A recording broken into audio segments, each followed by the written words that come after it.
I watched Rita hover over her mouse, smiling like she was about to perform a magic trick. And with one click, she erased 20 months of my work, my system, my data, my results, everything I built. The room fell silent, and every pair of eyes landed on me like I'd just been publicly stripped of my worth. But what Rita didn't know, what none of them knew, was that a phone in my pocket was about to flip this story upside down.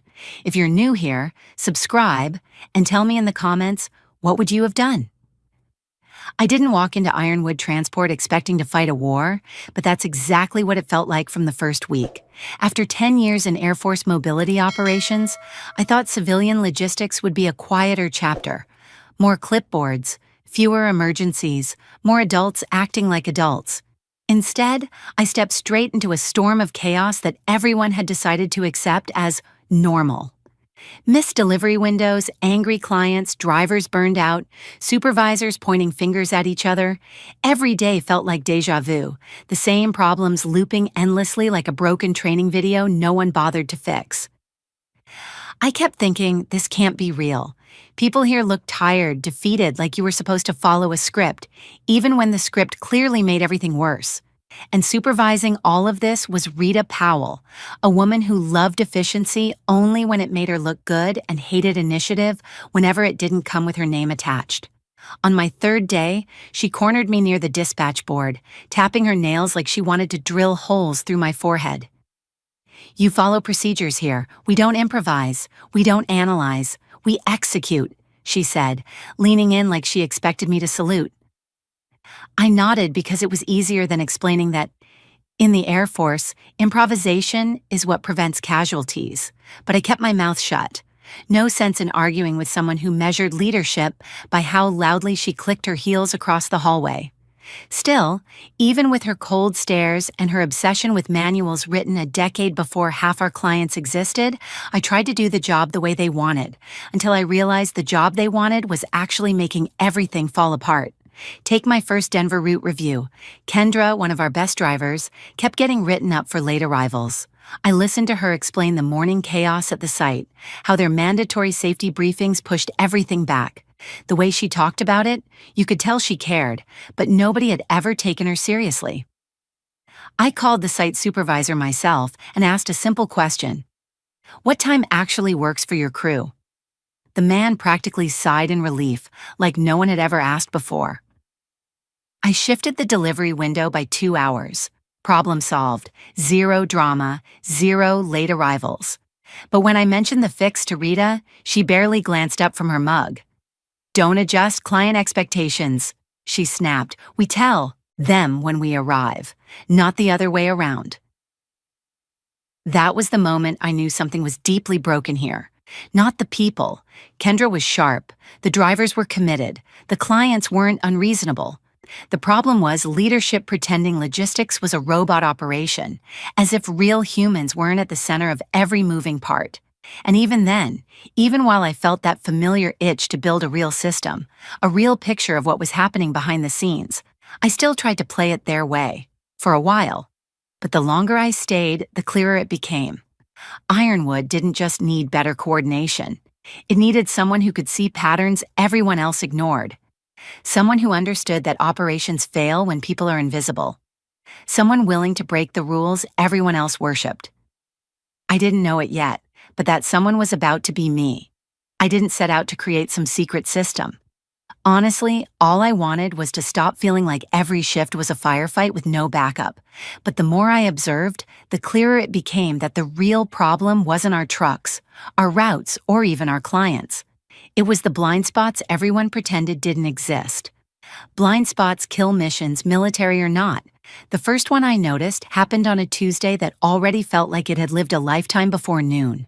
One of our major clients, a manufacturing plant outside Tucson, kept missing pickup windows and blaming internal delays. That phrase usually means I don't want to explain this to someone who won't listen, so I called the plant manager directly. His voice was hollow, tired, like a man carrying a weight he didn't want anyone to notice. Midway through the conversation, he let it slip.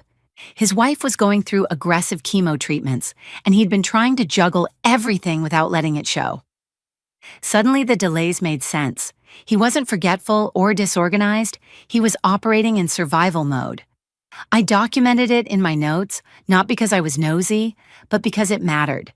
People in crisis can't maintain perfect schedules, and if we pretended they could, we were setting ourselves up for failure. I adjusted our pickup window, rearranged a driver rotation, and made sure we didn't pressure him. The very next month, he renewed and expanded his contract. No negotiation, no hesitation. That's when something clicked inside me, a reminder of an old Air Force rule. Know your people, know your mission. Logistics isn't math, it's human beings moving other human beings' needs across the map. Once I understood that, patterns started surfacing everywhere. A foreman whose mother had suffered a stroke and now took long lunch breaks to visit the hospital. A crane operator with a custody schedule that shifted weekly and affected his availability. A vineyard owner who was battling state inspectors after a surprise audit and didn't have the emotional bandwidth to deal with miscommunication. Every story explained a problem we had been stubbornly blaming on efficiency gaps, so I started tracking them, privately. Not emotions, not gossip, operational realities tied to human factors. I built a crude matrix on my laptop, nothing fancy. A simple table, what they're dealing with, how it affects timing, what we should adjust. I named it the Human Ops Protocol Matrix, mostly as a joke to myself, but the more I added, the more valuable it became. When drivers came in frustrated or confused, I could pinpoint the root cause before they even finished the story. Shift your arrival by 40 minutes. They do safety checks at 9:30. Don't push for a signature today. The manager's out dealing with a family emergency. Bring the insulated packaging. She's dealing with a humidity-sensitive batch this month. And just like that, complaints evaporated. Delays corrected themselves. Clients who used to be combative started calling me directly because they knew I understood what actually mattered. Drivers trusted me more too. Kendra, especially. She once slipped me a coffee at 6 in the morning and said, "You see stuff nobody else sees. It's like you've got cheat codes." I laughed, but she wasn't wrong. The matrix wasn't magic. It was awareness. Something so simple, yet completely ignored by people too obsessed with metrics to notice the human beings producing the metrics. Of course, I kept all of this quiet. Rita already complained that I asked too many personal questions, even when the answers directly fixed our problems. If she'd known I was building a whole system based on the nonsense she dismissed, she would have shut it down instantly. So I worked silently, gathering information during casual conversations, quick check-ins, client calls, site visits, each detail fitting into a larger operational picture that Ironwood didn't even realize it needed. Month by month, the results became undeniable. Fewer emergencies, faster resolutions, higher satisfaction. Drivers wanted to be assigned to my routes. Clients upgraded their services. And for the first time since joining Ironwood, I felt like I was doing real work. Not just reacting, but anticipating, preparing, strengthening the network from the inside. But Ironwood didn't celebrate people who solved problems quietly. They celebrated whoever stood closest to the projector screen during quarterly reviews. And somewhere in that gap, between the work that mattered and the work that got noticed, a storm was already building and it had my name written all over it. Success has a strange way of exposing people. Some are energized by it, some are humbled by it, and some, like Rita, treat it like a personal insult. The better my routes performed, the more she acted like something was slipping out of her control. At first, it was subtle, a clipped tone in meetings, a lingering pause when regional numbers were presented, a stiff smile whenever someone said, "Charlie handled that issue," or "Charlie figured it out." But then the quarterly performance review arrived, the one that shifted everything from quiet tension to open warfare.